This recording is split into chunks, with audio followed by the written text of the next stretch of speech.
UDF government അധികാരത്തിൽ വന്നതിന് ശേഷം എന്താണ് അവർ പറഞ്ഞ വാഗ്ദാനം എന്ന് പറയുന്നത് KSRTCയിൽ യാത്ര ചെയ്യുന്ന സ്ത്രീകൾക്കെല്ലാം സൗജന്യ യാത്ര പറയുന്നുണ്ട്. അപ്പോൾ അത് സൗജന്യ യാത്ര പറയുന്ന സമയത്ത് നിങ്ങളെപ്പോലെയുള്ള സ്വകാര്യ ജീവനക്കാർക്ക് എത്രത്തോളം സാമ്പത്തികമായിട്ട് നഷ്ടം വരാൻ സാധ്യതയുണ്ട്? സാമ്പത്തികമായിട്ട് എന്ന് പറയാനായിട്ടില്ല.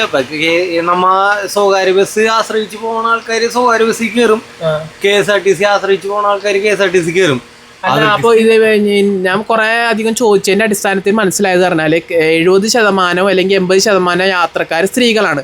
അപ്പോൾ സ്വകാര്യ ബസ്സിൽ ഇങ്ങനെ യാത്ര ചെയ്യുന്ന സ്ത്രീകൾക്ക് ഇപ്പം അതേസമയം തന്നെ KSRTCയിൽ സൗജന്യം പറയുമ്പോൾ അവർ പൂർണ്ണമായിട്ടും KSRTC എന്ന കൺവേർട്ട് ആവില്ല. അവർ ഓട്ടോമാറ്റിക് KSRTCയിൽ യാത്ര ചെയ്യാൻ ശ്രമിക്കും.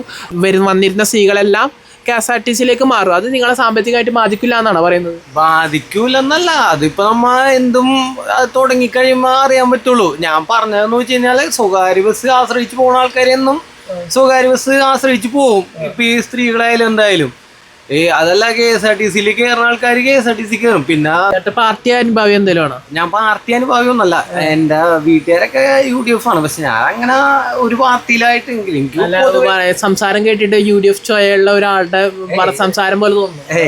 അതില്ല, എന്റെ അപ്പൻ കറ തീർത്ത UDF കാരനാണ്.